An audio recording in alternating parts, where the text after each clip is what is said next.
দুনিয়া ইল্লা লাহুন ওয়া লাইবুন ওয়া ইন্নাদ দারাল আখিরাতা লাহিয়াল হায়ানু লাউ কানু ইয়ামালুন। এ দুনিয়া হচ্ছে নিছক খেল তামাশা, এটা আর কিছুই নয়। জীবনের প্রকৃত আবাসস্থল হচ্ছে আখিরাত। এই দুনিয়া একটা মোহ, এই মোহের পেছনে মানুষেরা ঘুরছে, বিবি বাল বাচ্চা এর পেছনে ঘুরছে। অথচ এই বিবি বাল বাচ্চা কিয়ামতের দিন মুসিবত হয়ে দাঁড়াবে মানুষের জন্য। একটা মোহর মধ্যে মানুষ পড়ে আছে, খেল তামাশার ভিতরে পড়ে আছে। আল্লাহ পাক বলছেন, কুল মাতাউদ দুনিয়া কালিলুন ওয়াল আখিরাতু খায়রুল লিমান ইত্তাকা।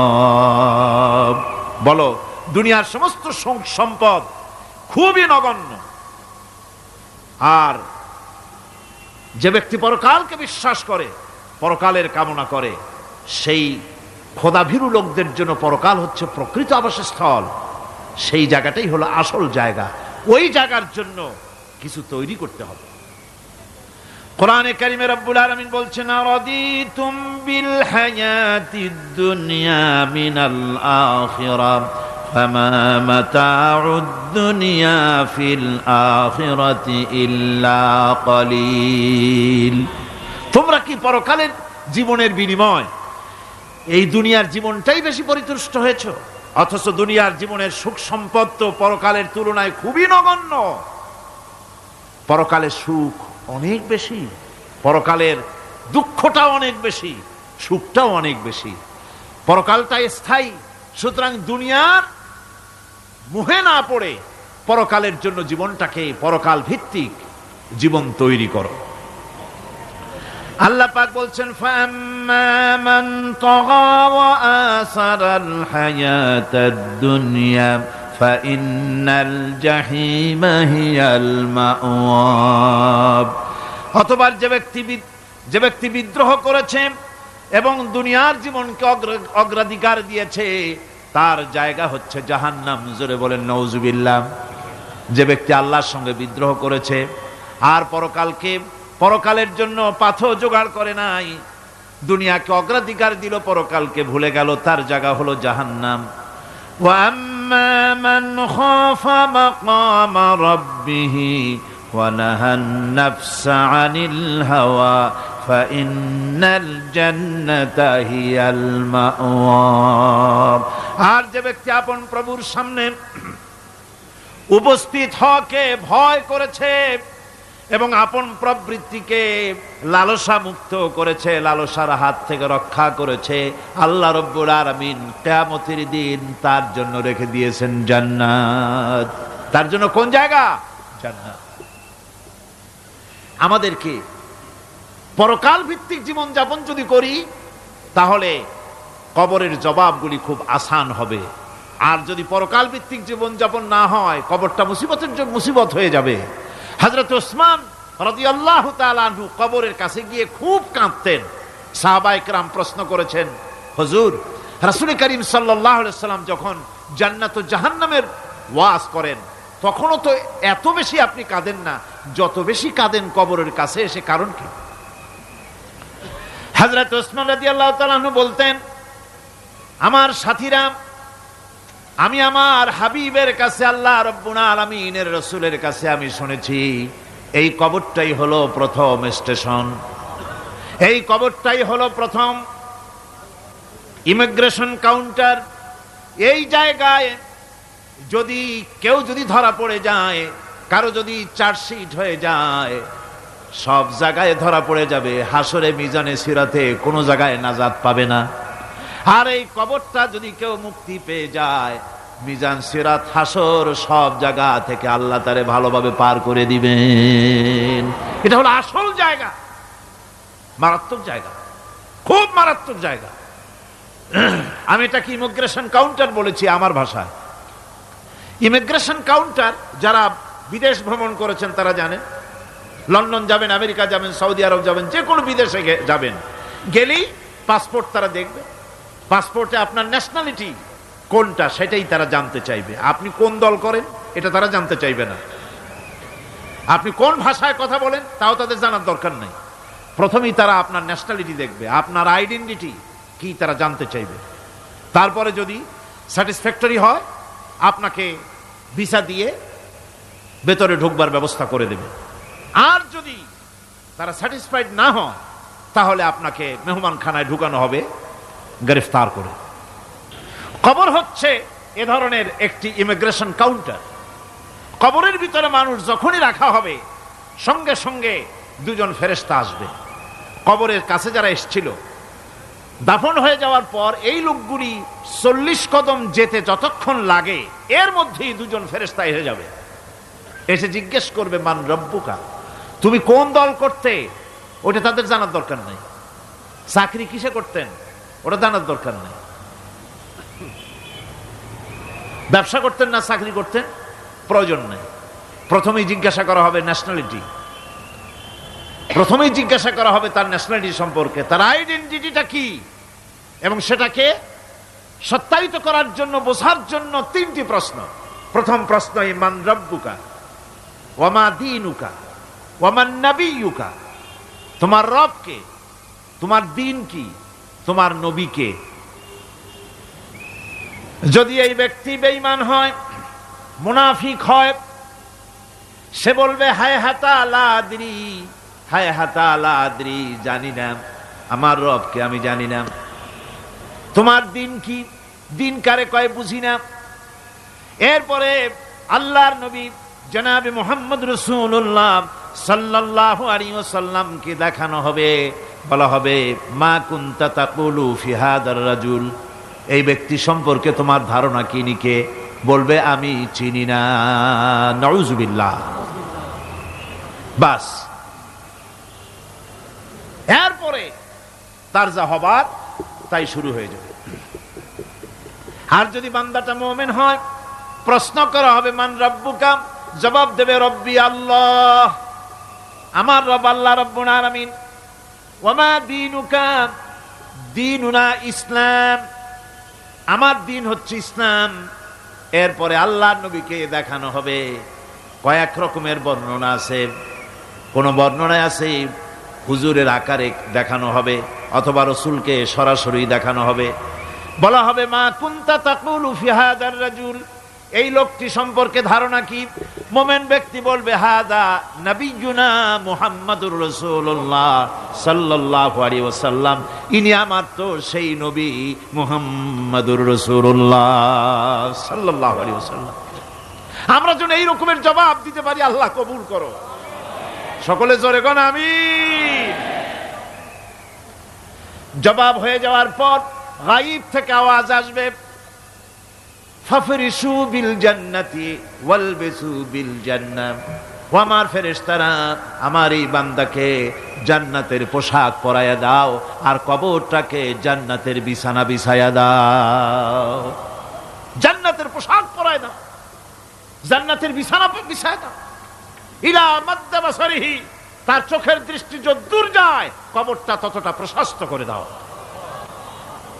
এরপর বেহেশতের পোশাক পরাইয়া বেহেশতের বিছানা বিছায়া ফেরেশতা বলবে নম কানাউমুল উরুস, ঘুমিয়ে যাও। দুলামিয়া যেমন বাসর সজ্জায় নতুন বউ নিয়ে আরামে ঘুমায়, এরকম আরামে ঘুমায় যাও। ইলা ইয়াউমিল কিয়ামা, কিয়ামত পর্যন্ত ঘুমায় থাকো, আরামে ঘুমিয়ে থাকবে।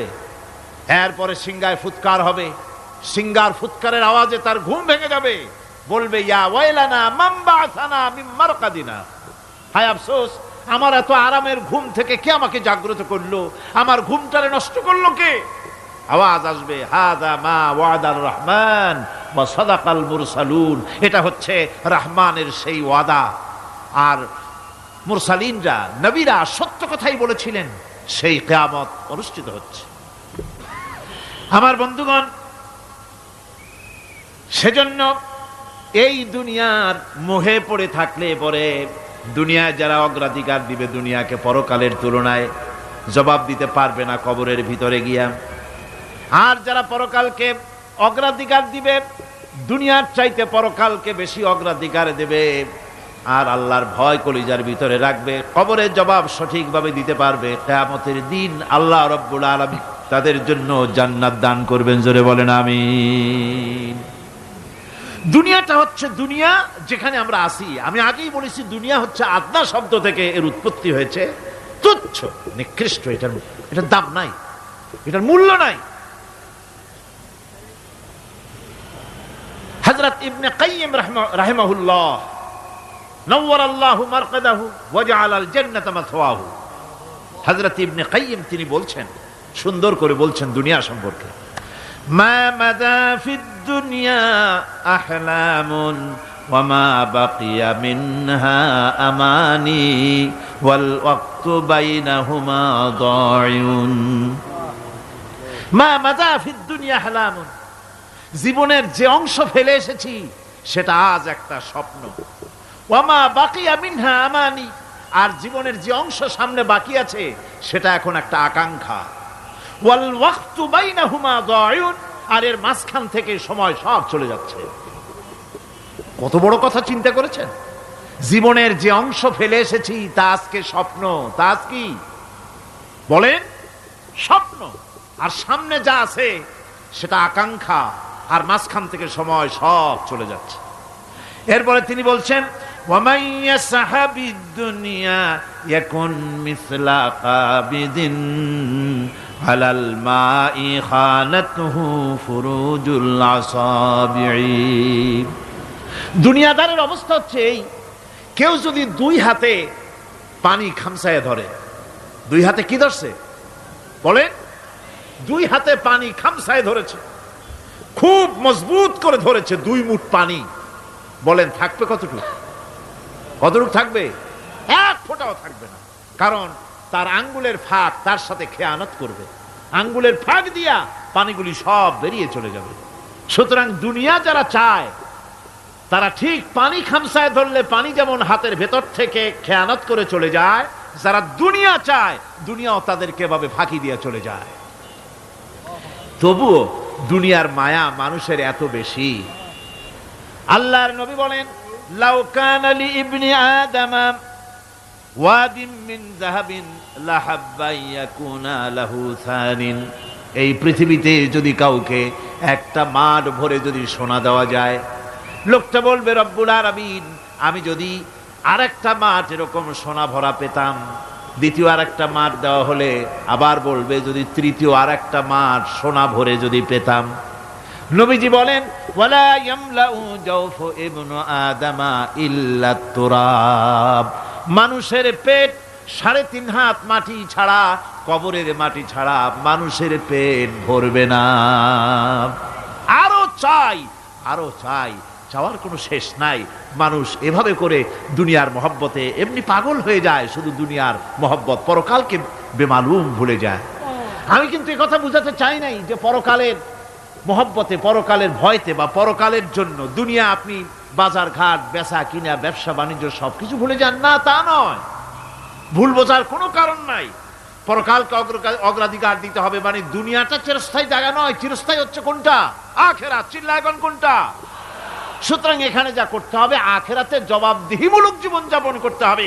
আপনি ব্যবসা করবেন, ওজনে কম দিতে পারবেন না। আপনি খাদ্যে ভেজাল দিতে পারবেন না, চুরি করতে পারবেন না, ডাকাতি করতে পারবেন না, জেনা করতে পারবেন না, বদমাশি করতে পারবেন না, মদ খেতে পারবেন না, সন্ত্রাসী হতে পারবেন না, হাইজ্যাকার হতে পারবেন না, চাঁদাবাজ হতে পারবেন না, মুনাফাখোর হতে পারবেন না, আপনি চোরা কারবারি হতে পারবেন না, ঘুষখোর হতে পারবেন না, সুদখোর হতে পারবেন না। এই সব কাজ পরকালকে বিশ্বাস করলেই এ সমস্ত কাজ থেকে মানুষ বিরত থাকতে পারে। কথা ঠিক কিনা? এটাই হচ্ছে পথ।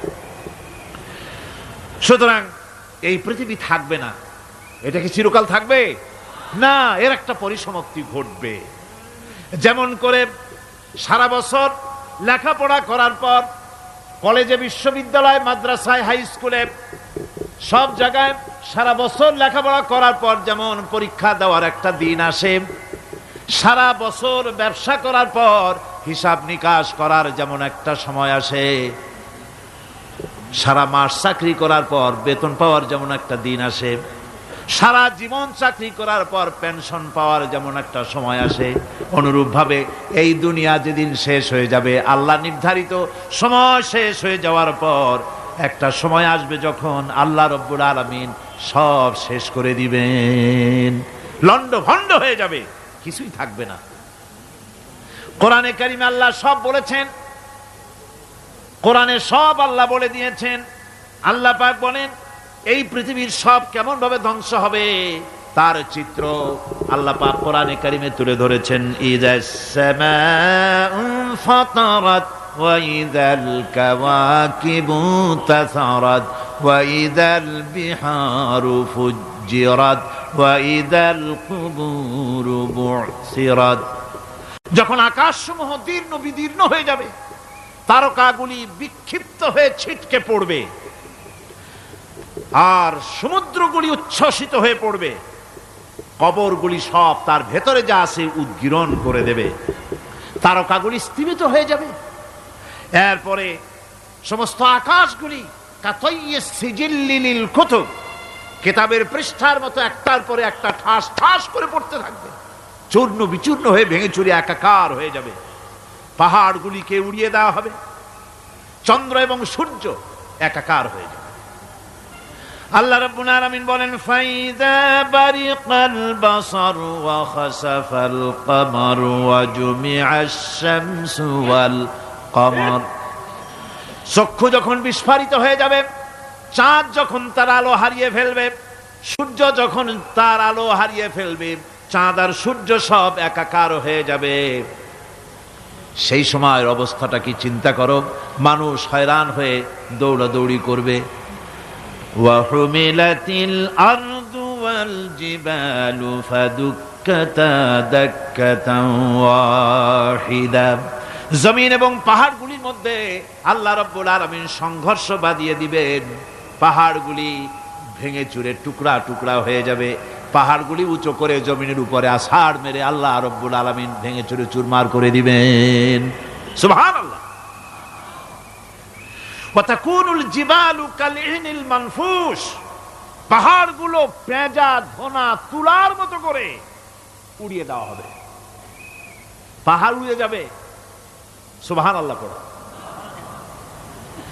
পাহাড় পাথরের তৈরি করা পাহাড়, এই পাহাড়গুলি তুলার মতো হয়ে উড়বে কিভাবে? আমি এই দৃশ্য নিজের চোখে কিছুটা হলেও দেখছি। আজ থেকে 10 দিন আগে আমি ইতালি সফর করে এসেছি। ইতালির রাজধানী রোম। রোম প্রাচীন সভ্যতার লালন ভূমি। কোরআনে কারিমে সূরা রোম রয়েছে, এই রোম সেই রোম। এখানের বাদশার কাছে রাসূল করিম সাল্লাল্লাহু আলাইহি সাল্লাম হেরাক্লিয়াসের কাছে চিঠি পাঠিয়েছিলেন, সেই রোম। 12 থেকে 15,000-এর মতো বাংলাদেশি মুসলমান সেখানে আছে। জুমার দিন, যেদিন আমি গেলাম তার পরের দিনই জুমা ছিল। জুমার নামাজ পড়লাম ভ্যাটিকানের কাছেই বিশাল মসজিদ, ইউরোপের ভিতরে সবচাইতে বড় মসজিদ এটা। রোম ইসলামের দুশমনদের রাজধানী। সেইখানে যখন আজান হচ্ছে আশহাদু আন্না মুহাম্মাদার রাসূলুল্লাহ, আমার অনুভূতির কথা আপনাদেরকে বোঝাতে পারবো না, কি অনুভূতির সৃষ্টি হয়েছে আমার ভেতরে। ভ্যাটিকানের পোপ এক পাশে, কিছু দূরেই ভ্যাটিকান, ওটা হচ্ছে গোটা পৃথিবীর সমস্ত খ্রিস্টানদের কাবা, ভ্যাটিকান। তার পাশেই বিশাল মসজিদ, সেখানে নামাজ পড়লাম। চিন্তার ভেতরে আসলো আল্লাহ রাব্বুল আলামিন তার হাবিবের নাম, তার তাওহীদ, তার রিসালাতকে কিভাবে বিশ্বময় ছড়িয়ে দিলেন। আবু জাহেল চাইছিল মুহাম্মদ সাল্লাল্লাহু আলাইহি ওয়াসাল্লামকে স্তব্ধ করে দেবে মক্কার জীবনেই। কত বদনাম, সাহের, কাহেন, কাযযাব, শায়ের, নাউযুবিল্লাহি মিন যালিক, কত গালাগালি করলো।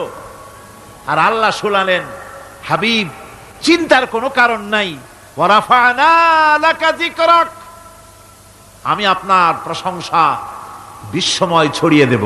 সুবহানাল্লাহি ওয়া বিহামদিহি। রোম প্রোগ্রাম শেষ করে আমাকে তারা নিয়ে গেল, যেটা আমি বলছি সফর কাহিনী শোনাবার সময় এটা না, যেহেতু এর সঙ্গে প্রাসঙ্গিক সেজন্য বলছি। পাহাড় কেমনে তুলার মতো হয়ে উড়বে তার নজির দেখেছি। রোম শহর থেকে 300 মাইল দূরে, 300 কিলোমিটার দূরে নেপোলিয়ান বোনাপার্ট তার বাড়ি, এবং ওটা তার নামে একটা প্রভিন্স। ভূমধ্য সাগরের পারে ভিসুভিয়াস, পৃথিবীর সবচাইতে বড় আগ্নেয়গিরি। সেটা দেখাতে নিয়ে যাওয়া হলো আমাকে। যে পাহাড়টা পৃথিবীর মাটি থেকে তার চূড়া হচ্ছে 3 মাইল উঁচু, এর 2 মাইল গাড়িতে করে ঘুরে ঘুরে যাওয়া যায়, এরপর আর গাড়িতে যাওয়া যায় না, বাকিটুকুন যেতে হবে হেঁটে হেঁটে। পাহাড়ের উপরে অক্সিজেন কম, বেশ কষ্ট হচ্ছিল উঠতে। জীবনে প্রথম পাহাড়ে চড়েছি, জাবালে নূর, রাসূল করিম সাল্লাল্লাহু আলাইহি সাল্লামের উপরে যেখানে ওহী হয়েছিল সর্বপ্রথম। পাহাড় চড়ার একটা অভিজ্ঞতা ওখান থেকে আমার কিছুটা হয়েছিল। খুব কষ্ট হলো বাকি 1 মাইল উঠতে। যখন ভিসুভিয়াসের একদম শীর্ষে চলে গেছি, সেখানে গিয়ে আমার সাথে 15-20 জন লোক ছিল। আমি নিজেই আল্লাহু আকবার বলে আমার গলা থেকে আওয়াজ বেরিয়ে গেল। আমি দেখতে পেলাম ভিসুভিয়াসের শীর্ষে বিশাল গর্ত। আমার মনে হয় গর্তটা এই মাঠের 1/4 হবে, এই মাঠের 1/4 হবে গর্তটা। সেই গর্তটার গভীরতা হচ্ছে 1.5 কিলোমিটার।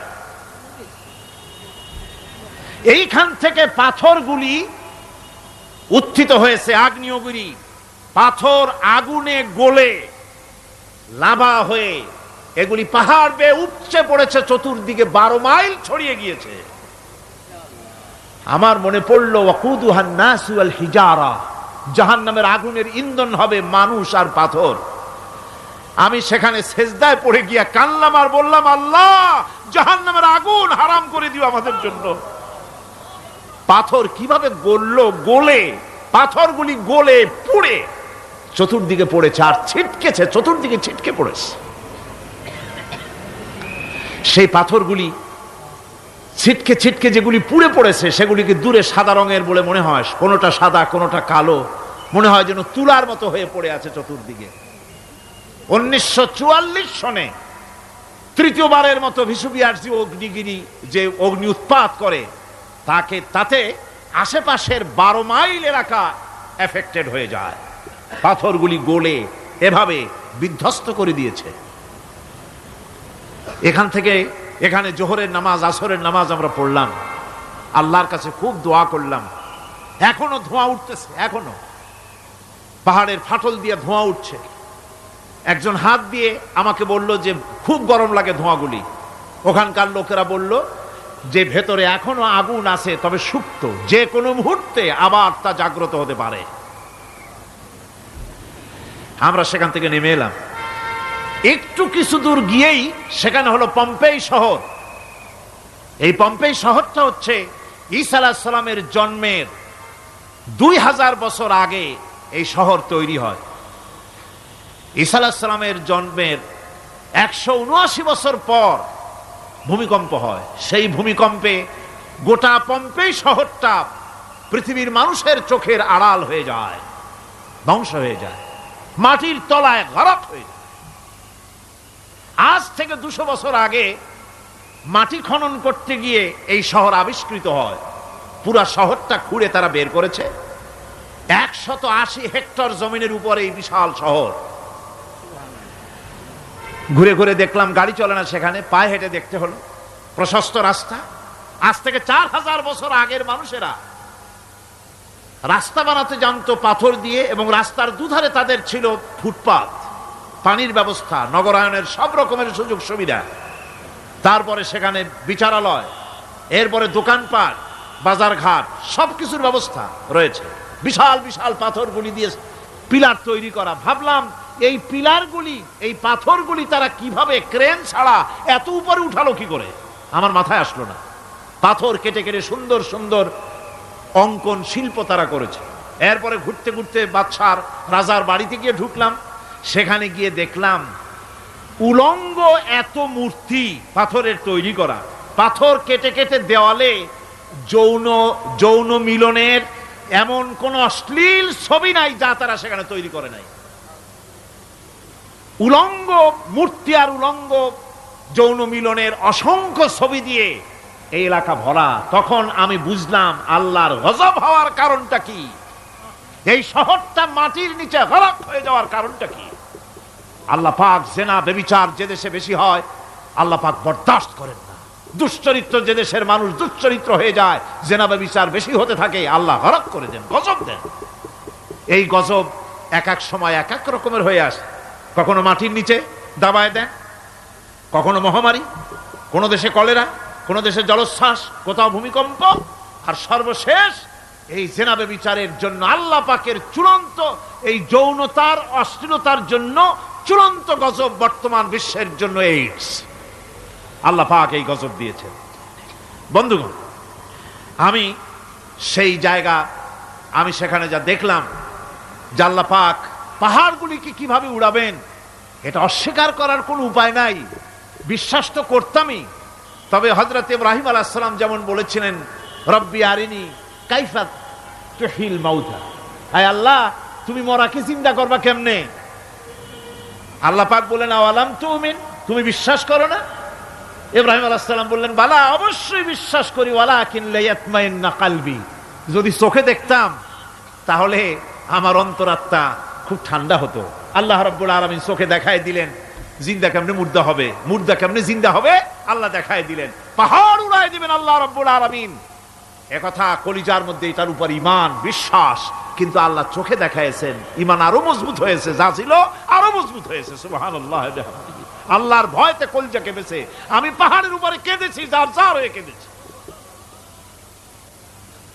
বন্ধুগণ, আল্লাহ সুবহানাহু ওয়া তাআলা এই জন্য বলেছেন, কুল সিরু ফিল আরদ, আমার জমিন ঘোরো, ভালো করে দেখো, কাইফা কানা আকিবাতুল মুকাজ্জিবিন, মহাসত্যকে যারা অস্বীকার করেছে তাদের পরিণতি আমি কি করে দিয়েছি, এগুলি চোখে ভালো করে তাকায় দেখো। আমার বন্ধুগণ, সুতরাং এই পৃথিবীর অবসান হবে, এই পৃথিবী ধ্বংস হবে, এই পৃথিবী চূড়ান্তভাবে শেষ হয়ে যাবে। ও হ্যাঁ, আরেকটি কথা বলতে হয়, সেটা হচ্ছে যে এই রোম থেকে আর একটু দূরে 900 মাইল দূরে হচ্ছে সিসিলি। 900 মাইল দূরে, সেখানে এই সিসিলি মুসলমানেরা শাসন করেছিল 350 বছর। সেই সিসিলিতে রয়েছে 360টা মসজিদ মুসলমানদের করা। সমস্ত মসজিদগুলি আজ তালা বন্ধ, একটা মসজিদও খোলা নাই। সেখানকার মুসলমানেরা ওয়াজ শুনতে এসেছিল রোমে। আমি তাদের জন্য পরামর্শ দিয়েছি যে গভর্নমেন্টের কাছে তোমরা দাবি জানাও যে অন্তত একটা মসজিদের দরজা আমাদের জন্য খুলে দাও। রোমের অবস্থানরত প্রবাসী বাংলাদেশি মুসলমানেরা আমাকে বলেছে, তাদের অনেকের বাড়ি চট্টগ্রামেও আছে, আমাকে বলেছে তাদের চোখে পানি আসছে বলার সময় যে চিরঙের তাফসীর মাহফিল যখন আসে কলজেটা কাঁদতে থাকে যাওয়ার জন্য। তো যাওয়া তো সম্ভব না এত দূর থেকে, আমাদের সালাম বলে দিবেন যত লোক আসবে, আর আমাদের জন্য দোয়া করতে বলবেন যেন এই রোমের ভিতরে আমরা ইসলামের আদর্শের ভিত্তিতে আমরা যেন চলতে পারি। আপনারা দোয়া করুন তাদের জন্য। ভাইরা আমার, এই পৃথিবী একদিন পরিসমাপ্তি ঘটবে এবং আল্লাহর দরবারে আমাদেরকে উঠতে হবে এবং সেখানে আমাদের বিচার হবে। সেখানে আমাদের কি হবে?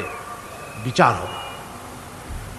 আল্লাহ পাক বিচারটাকে নির্ভুল করার জন্য, সঠিক করার জন্য প্রত্যেকের গলায় আমলনামা ঝুলায় রাখছেন। এখানে রেকর্ডের ব্যবস্থা করা হয়েছে। আল্লাহ পাক বলছেন, ওয়া কুল্লা ইনসানিন আলজামনাহু তাইরাহু ফি উনুকিহি ওয়া নুখরিজু লাহু ইয়াওমাল কিয়ামাতি কিতাবান ইয়ালকাহু মানশুরা। আল্লাহ পাক বলেন, প্রত্যেকের ভালো মন্দ কর্মফল, কর্মলিপি আমি তার গলায় ঝুলায় রেখেছি। কিয়ামতের দিন সে নিজের কাছে স্পষ্ট সব দেখতে পারবে, কোনো জিনিস বাদ পড়বে না। তার গলায় তার আমলনামা ঝুলানো আছে, সব রেকর্ড হতেছে। আমরা যা করছি সবগুলি রেকর্ড হয়ে যাচ্ছে।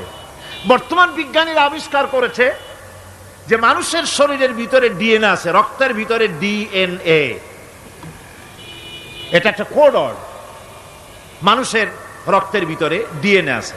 যেমন তার ব্রেনের ভিতরে কতগুলি কোষ আছে, এক একটা কোষ এক এক ধরনের কাজ করে। অনুরূপ ভাবে তার শরীরের ভিতরে, রক্তের ভিতরে ডিএনএ আছে। এই ডিএনএটা কি? এই ডিএনএটা হচ্ছে, এই ডিএনএ একটা কম্পিউটারের মতো কাজ করতেছে। লোকটা কি করবে, কোথায় যাবে, সে ভালো হবে মন্দ হবে কি হবে, সব তার ডিএনএর মধ্যে রেকর্ডকৃত আছে। এটা বোঝার জন্য একটা সুন্দর দৃষ্টান্ত দেওয়া যায়। যেমন এই কাগজটাকে আপনারা মনে করুন একটা গাড়ির একটা ব্লুপ্রিন্ট, একটা গাড়ির ব্লুপ্রিন্ট। এখানে লেখা আছে গাড়ি কিভাবে তৈরি হবে। এই কাগজটা নিয়ে ঘরের মধ্যে রেখে দিলেন। এখন এই কাগজটা থেকেই অটোমেটিক গাড়ির উইন্ডো তৈরি হলো, শিল তৈরি হলো, গাড়ির বডি তৈরি হলো, চেসিস তৈরি হলো, টায়ার তৈরি হলো, ইঞ্জিন তৈরি হলো, ব্যাটারি তৈরি হলো, পেট্রোল নিল, আর কোনো রকমের ড্রাইভার ছাড়াই গাড়ি চলতে আরম্ভ করলো। এই কথাটা যদি মনের মাথার মধ্যে আনতে পারেন যে এটা কিভাবে হইতে পারে, এতে লেখা অনুযায়ী যেভাবে হওয়া যদি সম্ভব হয়, অনুরূপ ভাবে মানুষের রক্তের ভিতরে ডিএনএ এর আবিষ্কার করেছে। এর ভিতরে মানুষের ভালো মন্দ, কোথায় যাবে কি করবে, সব কিছু এর মধ্যে রয়েছে।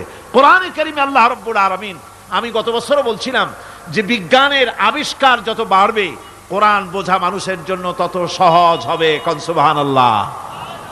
কোরআন বোঝা মানুষের জন্য তত সহজ হবে।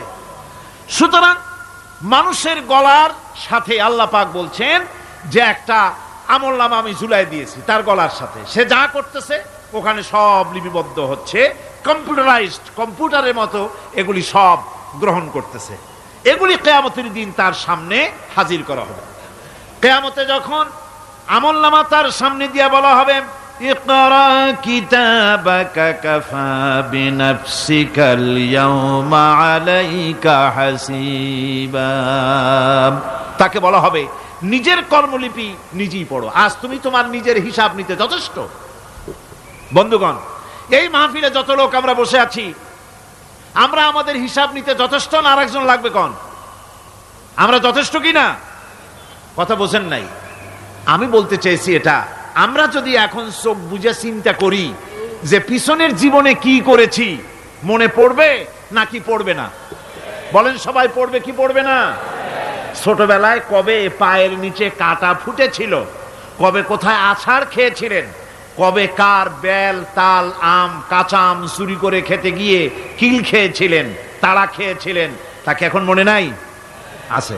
তাহলে কিল, ওই তাল বেল চুরি করতে গিয়ে যে কিলটা খাইছিলেন সেটাও মনে আছে, ভালো মন্দ সব মনে আছে। তাহলে কোন হোটেলের রুমে কি করছিলেন, কোন স্কুলে কোন কলেজে কি করছিলেন, তারপরে জীবনে ছোট বড় ঘটনাগুলি চোখ বুঝলে মনে পড়বে না? এবার হিসাব করেন, মনে যদি পড়ে এবার হিসাব করেন আপনি জান্নাতি না জাহান্নামী। আপনি আপনার নিজের হিসাব নেওয়ার জন্য যথেষ্ট। তাকে হিসাব করতে বলা হবে, তোমার হিসাব, তোমার নিজের হিসাব নেওয়ার জন্য তুমি যথেষ্ট, তোমার হিসাব তুমি নিজেই করো, এটা পড়ো। আর সেই কিয়ামতের দিন কোনো সাহায্যকারী মিলবে না। লান তানফাকুম আরহামুকুম ওয়ালা আওলাদুকুম ইয়াউমাল কিয়ামা। লান তানফাকুম, কিয়ামতের দিন কোনো ফায়দা হবে না, অবশ্যই কোনো ফায়দা হবে না, কোনো উপকারে আসবে না। কিয়ামতের দিন তোমার সন্তান, তোমার স্ত্রী, তোমার মাল, তোমার সম্পদ কোনো উপকারে আসবে না। কিয়ামতের ময়দানে সেদিন সব তোমার সাথে বিচ্ছিন্ন করবে, সব পালায় যাবে। সেখানে উৎকোষেরও কোনো কারবার নাই যে ঘুষ টুস দিয়া, ফেরেশতাদের কোনো রকম বুঝবাজ দিয়া, আলাদা কোনো চোরাগলি পথ দিয়া একেবারে ফুট করে ভেসতে চলে যাবেন, এমন কোনো সুযোগ নাই। অনেকে বলে, হুজুর এমন কিছু দোয়া শিখায় দেন যাতে ওই সব জেহাদ, বোমা এগুলি খুব ভয় পাই, ওসব রাস্তা টাস্তা না, খুব সহজে কিছু দোয়া দুরুদ করিয়া আস্তে করে জান্নাতে চলে যাওয়া যায়, এরকম একটা দোয়া, এরকম একটা পথ বলে দেন। আমি বলি, ভাই এরকমের কোন চোরাগলি আমার রাসূল আবিষ্কার করতে পারেন নাই, আল্লাহর পয়গম্বরের ওই ধরনের কোন পথ আবিষ্কার করতে পারেন নাই। সেখানে কিয়ামতের দিন কাউকে উৎকোষ গ্রহণ করার কেউ নাই, উৎকোষ দেওয়া যাবে না। আর উৎকোষ দিবি নেবা কি? আপনার কাছে কিছু নাইও, থাকলেও নেওয়ার কেউ নাই। এই দুনিয়ায় ফাঁকিবাজি করে বহুত কিছু করা যায়, কিন্তু কিয়ামতের মাঠে এগুলি কিছুই চলবে না। আল-ইয়াওমা লা ইয়ানফাউ মালুন ওয়ালা বানুন, কিয়ামতের দিন ধন সন্তান সন্ততি আর সম্পদ কোনো কাজে লাগবে না। সেদিন শুধু আমল যদি ভালো হয় কাজে লাগবে, আমল খারাপ হবে সব শেষ হয়ে যাবে। আল্লাহ রাব্বুল আলামিন নবীজিকে ডেকে বলেছেন, নবী আপনি বলেন, কুল মা কুনতু বিদআম মিনার রাসূল, আপনি বলুন আমি কোন নতুন রাসূল নই, আমার আগে অনেক নবী রাসূল পৃথিবীতে এসেছেন, তারা বিদায় হয়ে গেছেন। আমি জানি না কিয়ামতের দিন আল্লাহ রাব্বুল আলামিন আমার সাথে কি ব্যবহার করবেন, আর আমি এও জানি না যে কিয়ামতের দিন আল্লাহ পাক তোমাদের সাথে কি ব্যবহার করবেন। এই আয়াত নাজিল হওয়ার পর আল্লাহর হাবিব তার মেয়েকে ডাকলেন, জামাইকে ডাকলেন, নাতিদেরকে ডাকলেন, আহলে বাইতদেরকে ডাকলেন, আর বললেন, ও আমার মেয়ে কলিজার টুকরা ফাতেমা গো শোনো, কেবলমাত্র আয়াত নাজিল হয়ে গেল, আল্লাহ পাক আমাকে শোনায়ছেন কিয়ামতের দিন আমি জানি না আমার সঙ্গে কি ব্যবহার করা হবে, আর এও জানি না যে তোমাদের সাথে কি ব্যবহার করা হবে। ও আমার কলিজার টুকরা মেয়ে ফাতেমা, কিয়ামতের দিন মুহাম্মদ সাল্লাল্লাহু আলাইহি সাল্লামের মেয়ে এই হিসাবে তোমার নাজাতের ফয়সালা হবে না। ও আমার কলিজার টুকরা নাতি হাসান আর হোসেন, কিয়ামতের দিন মুহাম্মদ সাল্লাল্লাহু আলাইহি সাল্লামের নাতি হিসাবে ফয়সালা হবে না। ও আমার জামাই হযরতে আলী, কিয়ামতের দিন আমার জামাই হিসাবে নাজাতের ফয়সালা হবে না। আমল যদি ভালো হয় ফয়সালা ভালো হবে, জান্নাতে চলে যাবে। আমল যদি খারাপ হয় কার নাতি কার জামাই দেখা হবে না। সুবহানাল্লাহ। কঠিন কিয়ামতের মাঠ। এই পরকালের বিশ্বাস যদি কলজার মধ্যে ঢোকে মানুষ ভালো হয়ে যাবে। কোন সুবহানাল্লাহ। আপনাদের দৃষ্টিতে পারবে, কথার জবাব যে দিলেন না। পুলিশে কি মানুষের চরিত্র ভালো বানাইতে পারবে? পুলিশের চরিত্র ভালো বানাবে কেডা? সেটাই তো কথা।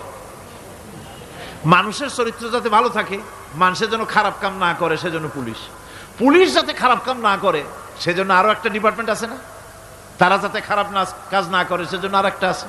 এন্টি করাপশনের আবার এন্টি করাপশন আছে, তার উপর আবার এন্টি করাপশন আছে। এন্টিটার অভাব নাই। সুতরাং পুলিশ দিয়া, বিডিআর দিয়া, আর্মি দিয়া মানুষের, দেশের, জাতির চরিত্র ভালো বানানো যায় না। রাসূলুল্লাহ এ দিয়ে বানান নাই, এটা ইসলামের নিয়ম নয়। পুলিশ দিয়া, আর্মি দিয়া দেশের মানুষের চরিত্র ভালো বানানো যায় না। চরিত্র ভালো বানানো যায় কেবলমাত্র পরকালের ভয় দিয়া। কিসের ভয় দিয়া? ওই যে মক্কার জীবনে ওই সমস্ত মানুষগুলি যারা চুরি করত, ডাকাতি করত, জেনা করত, বদমাশি করত, যারা শয়তানি করত, যারা মানুষকে খুন করত, এই মানুষগুলি এত ভালো হয়ে গেল, যারা চুরি ছেড়ে দিল, ডাকাতি ছেড়ে দিল, জেনা ব্যভিচার ছেড়ে দিল, এত ভালো হয়ে গেল, পৃথিবীর মধ্যে সেরা মানুষ তারা হয়ে গেলেন। জোরে বলেন সুবহানাল্লাহ। নবীর সাহাবীরা পৃথিবীর শ্রেষ্ঠ সন্তান, নবীর সাহাবীরা পৃথিবীর সেরা মানুষ, তাদের চাইতে সেরা মানুষ নবীদের পরে আর কেউ হতে পারে না। জোরে কোন সুবহানাল্লাহ। নবীর পরে পৃথিবীতে শ্রেষ্ঠ মানুষ কারা? সাহাবায়ে কেরাম রিদওয়ানুল্লাহি তাআলা আলাইহিম আজমাইন। ওনারা তো কুফরের মধ্যে ছিলেন, শিরকের মধ্যে ছিলেন, চুরি, ডাকাতি, জেনা, ব্যভিচার এমন কোনো পাপ নাই যা করা হয়নি। তারপরে যখন আল্লাহর নবীর কাছ থেকে তাওহীদ, রিসালাত ও আখিরাতের দাওয়াত পেলেন, কি সোনার মানুষ এক একজন হয়ে গেলেন। সুবহানাল্লাহ। যারা ছিলেন নারীর সতীত্বের জম, তারা হয়ে গেলেন নারীর সতীত্বের পাহারাদার।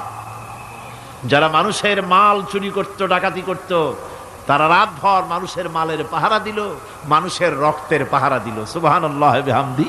রক্ত সম্পদের পাহারা দিল। রাসূল বললেন, খাইরুল কুরুনে কারনি, সর্বশ্রেষ্ঠ যুগ তো আমার যুগ। বন্ধুগণ, এরপরে একটা জীবন আসবে ওই কিয়ামতের ময়দানে।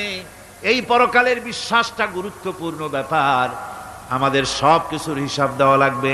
আল্লাহ পাক বলেন, ইন্নাস সামআ ওয়াল বাসারা ওয়াল ফুআদা কুল্লু উলাইকা আনহু মাসউলা। নিঃসন্দেহে মানুষের শ্রবণ শক্তি, দর্শন শক্তি এবং তার অন্তঃকরণের কল্পনা সম্পর্কে আল্লাহ রাব্বুল আলামিনের কাছে জিজ্ঞাসিত হতে হবে।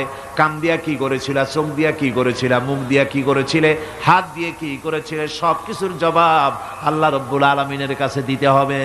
সবটার জবাব দিতে হবে। কোনো কিছু বাদ যাবে না। এমনকি মনের ভিতরে যে কল্পনা আমরা করি, এই কল্পনার হিসাবও আল্লাহর দরবারে দিতে হবে। কোরআনে কারীম বলছেন, ওয়া ইন তুবদু মা ফি আনফুসিকুম আও তুখফুহু ইউহাসিবকুম বিহিল্লাহ। মনের ভিতরে তুমি যেটা কল্পনা করো সেটা প্রকাশ করো, অথবা তুমি গোপন রাখো, যাই তুমি করো না কেন, আল্লাহ রাব্বুল আলামিন এর হিসাবও তোমার কাছে নেবেন। ফায়াগফিরু লিমান ইয়াশাউ ওয়া ইউআযযিবু মান ইয়াশাউ ওয়াল্লাহু আলা কুল্লি শাইইন কাদির। মহান আল্লাহ পাক বলেন, করার পর তোমার মনের ভিতরে কি কল্পনা করেছিলে ওইটার হিসাব আমি নেব। হিসাব নেওয়ার পর যারে খুশি ক্ষমা করে দেব, যাকে খুশি শাস্তি প্রদান করব। সবকিছুর উপরে আল্লাহ রব্বুল আলামিন শক্তিমান, সব তিনি করতে পারেন, সমস্ত কুদরত রয়েছে তার। সুতরাং মানুষদেরকে, আল্লাহর বান্দাদেরকে বিশ্বাস করতে হবে যে আমার কোনো কথা বাদ যাবে না। কথাগুলি রেকর্ড হচ্ছে, কথা রেকর্ড হচ্ছে। আমি যে ওয়াজ করতেছি এই কথাগুলি রেকর্ড হচ্ছে নাকি হচ্ছে না? অনেক টেপ রেকর্ডার রেকর্ড হচ্ছে, অডিও ভিডিও হচ্ছে। আজ থেকে 50 বছর পর যদি এই রেকর্ড বাজানো হয়, আমাকে যদি বলা হয় যে আপনি অমুক জায়গায় অমুক কথা বলেছেন, আমি যদি বলি না আমি কথা বলি নাই, তারপরে যদি রেকর্ড বাজানো হয়, তাহলে আমি কথা যে বলি নাই যদি বলি, তাহলে এটা ধরা পড়বে না? সেখানে ধরা পড়বে না? তাহলে এই মানুষের কথা প্লাস্টিকের ফিতায় রেকর্ড করে 50 বছর, 100 বছর, 200 বছর, 500 বছর যদি প্লাস্টিকের ফিতায় এটাকে চলচ্চিত্র করে অথবা টেপ রেকর্ডারে করে যদি ধরে রাখা যায়, এই বুদ্ধিটা কে দিলেন কন্ত দেখি? সবাই কন্যা এই বুদ্ধিটা দিলেন কে? যে আল্লাহ রাব্বুল আলামিন মানুষের মাথায় বুদ্ধি দিলেন, যার দ্বারা সে মানুষের কথাবার্তা অ্যাক্টিভিটি সব ধরে রাখতে পারে। সেই আল্লাহ রাব্বুল আলামিন বুঝি আপনার আমার কথা এবং আপনার আমার অ্যাক্টিভিটিসকে তিনি বুঝি ধরে রাখতে পারবেন না কিয়ামত পর্যন্ত? পারবেন কি না? সেজন্য রাব্বুল আলামিন বলেন, মা ইয়ালফিযু মিন কাওলিন ইল্লা লাদাইহি রাকীবুন আতীদ। সমস্ত কথা রেকর্ড হচ্ছে। সুবহানাল্লাহ কোন জোরে!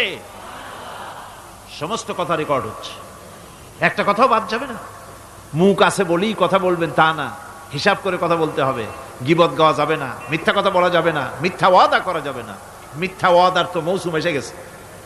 কি কোন বোঝেন কথা? হ্যাঁ, মিথ্যা ওয়াদার মৌসুম এসে গেছে। এখন মৌসুমে বাহার, মিথ্যা বলার। কত সুন্দর সুন্দর ওয়াদা, সোনা দিয়া রাস্তা বানায় দেব। অভুক্ত মানুষদের বলা হয় না খাইয়ে মরবেন না, কিন্তু কি খেয়ে মরবে তাও কয় না। আমরা যদি যাইতে পারি তাহলে মটকির মতো রসগোল্লা বানায় দেব, গরুর গাড়ির চাকার মতো জিলাপি বানায় দেব। খাইতে গিয়ে হা করে চিত হয়ে থাকবে। কত রঙিন রঙিন কথা। মিথ্যা ওয়াদার সময় এসেছে। ভাইরা আমার, পরকাল যদি বিশ্বাস করে সেই ব্যক্তি কিছুতেই মুখ আছে বলেই যা খুশি বলবে না, পরনিন্দা করবে না, পরচর্চা করবে না, হাত আছে বলেই যা তা লিখবে না। ঘটনা হইল একটা, লিখলো আর একটা। কলম একটা আছে বলেই যা খুশি তা লেখা যায় না, মুখ আছে বলেই যা খুশি তা বলা যায় না, চোখ আছে বলেই যা খুশি তা দেখা যায় না। গরু খাওয়া জায়েজ করা হয়েছে বলে গরুর লেজ থেকে মাথা পর্যন্ত পাইকারি দরে সব খাওয়া যায় না। গরু খাওয়া হারাম না হালাল? হালাল। পাইকারি দরে লেজ থেকে মাথা পর্যন্ত সব খাওয়া হালাল না। ওর মধ্যে আল্লাহ কিছু হারাম রেখে দিছে, সেগুলোকে বাইসে খাইতে হবে। আল্লাহ দেখতে চান পাইকারি দরে জম্মের খাওয়া খাও না আমার হারামগুলি বাদ দিয়া খাও, নিষেধ করাগুলি বাদ দিয়া খাও। মুখ আছে বলেই যা খুশি তা বলা যাবে না, কান আছে বলেই যা খুশি তা শোনা যাবে না, চোখ আছে বলেই যা খুশি তা দেখা যাবে না, হাত পা আছে বলেই যা খুশি তা করা যাবে না। সবটার পেছনে আল্লাহ রাব্বুল আলামিনকে ভয় করা লাগবে। মহান আল্লাহ রাব্বুল আলামিন বলে, বান্দারে তোমার সমস্ত কার্যাবলী এমনকি তোমার চাহনিটা পর্যন্ত কার দিকে কি নিয়তে তাকায়ছো কেউ জানে না, আমি আল্লাহ রব্বুল আলামিন জানি। وَيَعْلَمُ خَائِنَةَ الْأَعْيُنِ وَمَا تُخْفِي الصُّدُورُ। তোমার অন্তঃকরণ কি জিনিস গোপন করে আর তোমার চক্ষু কি লুকোচুরি খেলে আমি টের পাই। সুবহানাল্লাহ বিহামদি। চশমার ফাঁক দিয়া কি দেখো, কারে দেখো, কি নজরে দেখো, সানগ্লাস পরিয়া কেউ ঠিক পায় না, আমি ঠিক পাই। সুবহানাল্লাহ, জোরে কান সুবহানাল্লাহ। সুতরাং চোখের নজরের হিসাব হবে, হাতের কাজের হিসাব হবে, পায়ের চলার হিসাব হবে, আপনার বলার হিসাব হবে, মুখে যা বলেছেন, যা করেছেন, হাত পাও দিয়ে যা করেছেন সবকিছুর হিসাব হবে কিয়ামতের দিন। আল্লাহর দরবারে সবকিছু উপস্থিত হবে, কোনো জিনিস বাদ পড়বে না। ফামান ইয়ামাল মিসকালা যাররাতিন খায়রান ইয়ারা ওয়া মান ইয়ামাল মিসকালা যাররাতিন শাররান ইয়ারা। ছোট্ট একটা ভালো কাজ যদি করো তাও হাজির করা হবে সামান্যতম ভালো কাজও তোমার বাদ পড়বে না। আর ক্ষুদ্রতম কোনো খারাপ কাজ করলে তাও উপস্থিত করা হবে, সব তোমার সামনে, কোনো জিনিস বাদ পড়বে না, সব দেখতে পাবে কিয়ামতের দিন। ভালো কাজটাও আর খারাপ কাজটাও আল্লাহর কাছে সেদিন আল্লাহ পাক মানুষের সামনে উপস্থিত করে দিবেন। আল্লাহ পাক বলছেন সেদিন এই জমিন, তার ভিতরে যা লুক্কায়িত ছিল জমিন সব বের করে দেবে। কান্নাহুম জারাদুম মুনতাশির। টিড্ডি, ফড়িংগুলি, পোকাগুলি মাটির থেকে যেমন বেরোয়, এ মাটির ভিতরে যা আছে কিয়ামতের দিন সব মাটি বের করে দেবে। ইযা যুলজিলাতিল আরদু জিলজালাহা ওয়া আখরাজাতিল আরদু আসকালাহা ওয়া ক্বালাল ইনসানু মা লাহা।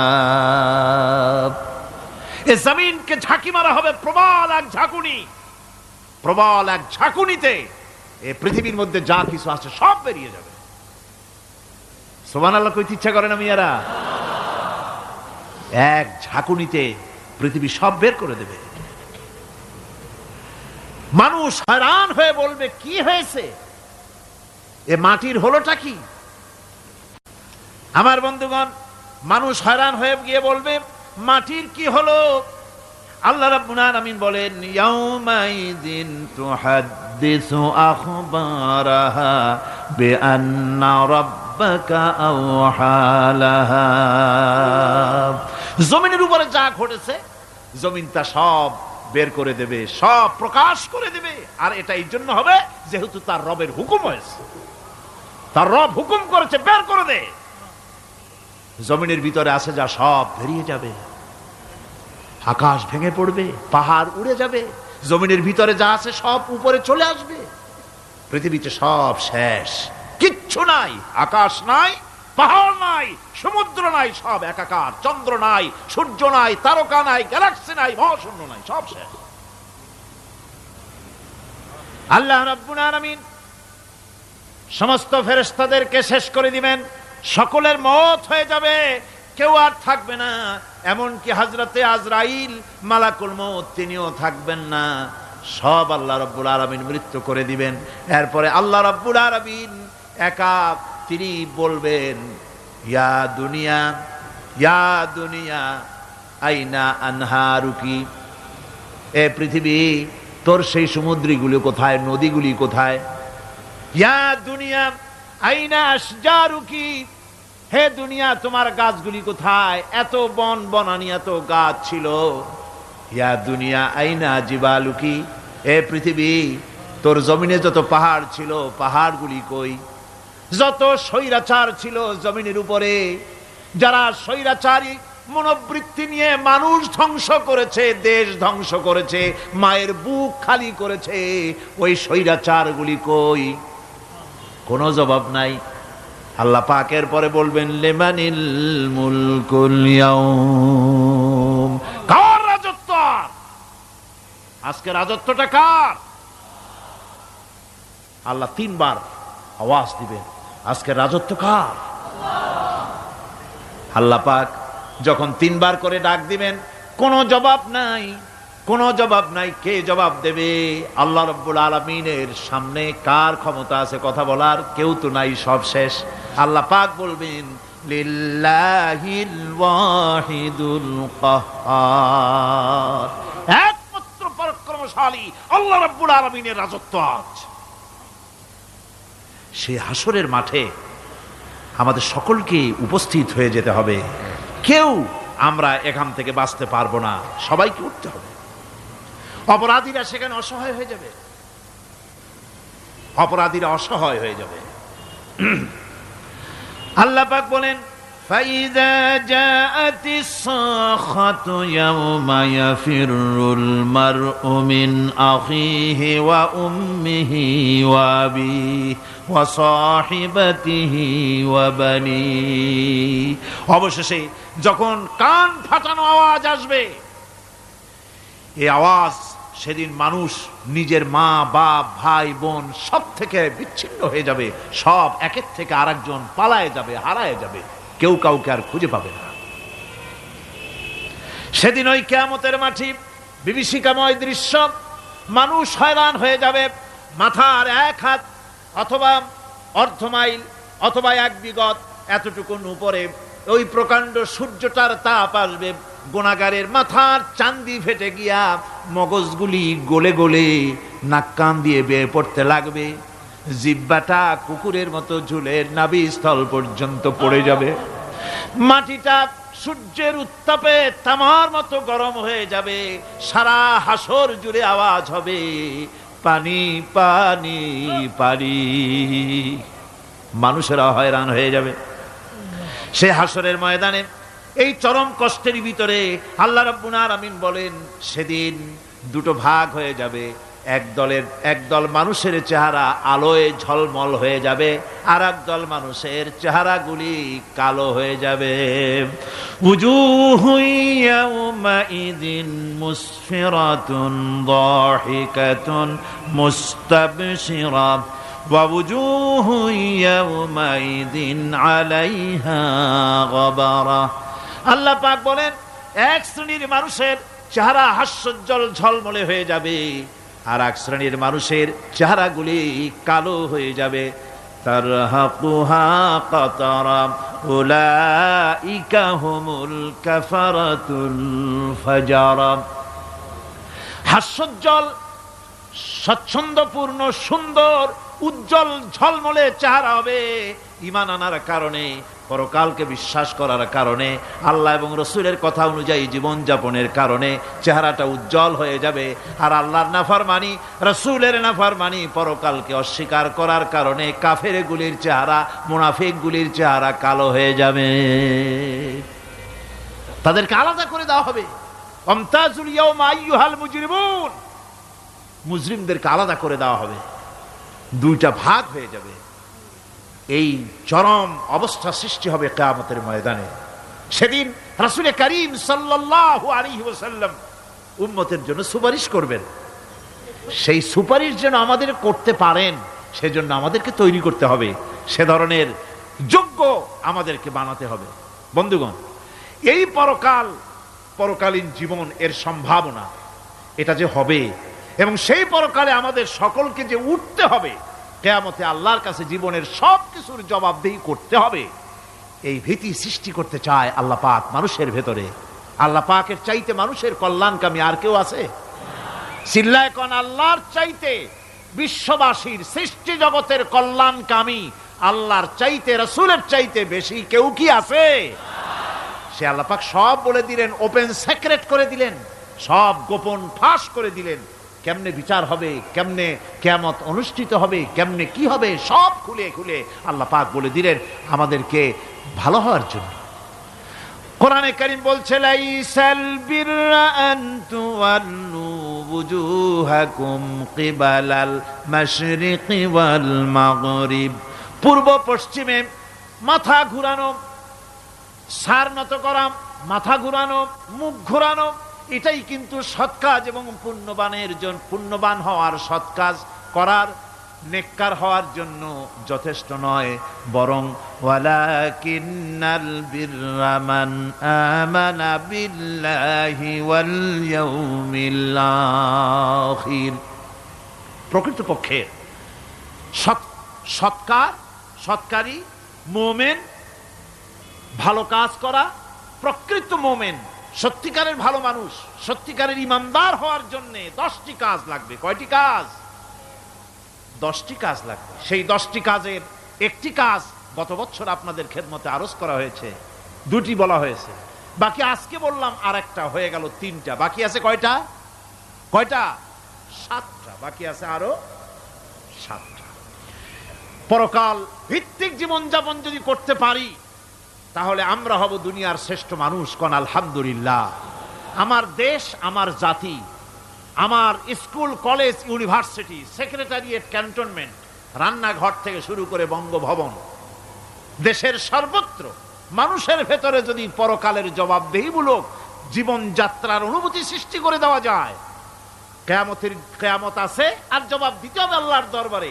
এই পরকালকে এভাবে বিশ্বাস করতে পারলে, ওইভাবে জীবন করতে পারলে দেশ সুখী হবে, সমৃদ্ধশালী হবে, বিপদ দূরীভূত হবে, অন্ধকারের আমানিশা দূর হয়ে গিয়ে পৃথিবীতে আবার সুন্দর সূর্য উদিত হবে। ইসলামের নতুন বারতা নিয়ে পৃথিবীতে শান্তি আসবে, সুখ আসবে, সমৃদ্ধি আসবে, স্বাধীনতা টিকবে, সার্বভৌমত্ব টিকবে, দেশ এক সুখী সমৃদ্ধশালী সুন্দর দেশে পরিণত হবে। বাংলাদেশ হবে পৃথিবীর একটা আদর্শ দেশে পরিণত হয়ে যাবে যদি এই কথাগুলি আমরা বিশ্বাস করি আর আমল করে চলতে পারি। আল্লাহ পাক যেন সে তৌফিক আমাদের দেন। সকলে বলি আমিন। সকলে কন আমিন। মুনাজাত হবে দাঁড়ানো ভাইরা বসে, মুনাজাত হবে দাঁড়ানো ভাইরা, সকলে বসে। আল্লাহুম্মা ربنا ظلمنا أنفسنا وإن لم تغفر لنا وترحمنا لنكونن من الخاسرين ربنا لا تزغ قلوبنا بعد إذ هديتنا وهب لنا من لدنك رحمة إنك أنت الوهاب। আয় আল্লাহ তাআলা, হাজার হাজার মুসলমান নরনারী দীর্ঘক্ষণ ধরে তোমার কোরআনে কারিমের আলোচনা শুনেছি, দরুদ ও সালাম পড়েছি, জিকির আজগার করেছি। মেহেরবানি করে সওয়াবটুকুন জনাবে মুহাম্মদুর রাসূলুল্লাহ সাল্লাল্লাহু আলাইহি ওয়াসাল্লামের রূহ মুবারকে পৌঁছায় দাও। আল্লাহ তাআলা, तमाम পৃথিবীর মাটির নিচে যত মুমিন মুমিনাত শুয়ে আছেন তাদের আরওয়ার পরে সওয়াব পৌঁছায় দাও। রব্বুনা রবিন, আমাদের মধ্য থেকে মা বাপ যাদের দুনিয়া থেকে বিদায় হয়ে গেছে, কবরগুলিকে জান্নাতের টুকরা বানায়া দাও। রব্বির হামহুমা কামা রব্বায়ানি সগীরা। সকলে পড়েন রব্বির হামহুমা কামা রব্বায়ানি সগীরা। আয় আল্লাহ তাআলা, আমাদের পীর মুর্শিদ, আমাদের উস্তাদ, আমাদের ভাই বোন, আত্মীয় স্বজন যার যা মারা গেছে সকলকে ক্ষমা করে দাও।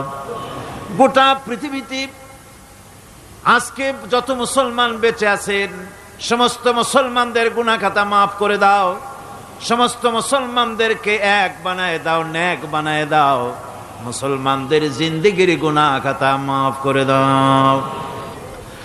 রব্বানা তাকাব্বাল মিন্না ইন্নাকা আনতাস সামিউল আলিম وتب علينا إنك أنت التواب الرحيم سبحان ربك رب العزة عما يصفون وسلام على المرسلين الحمد لله رب العالمين واجعل آخر كلمة عند الموت لا إله إلا الله محمد رسول الله السلام عليكم ورحمة الله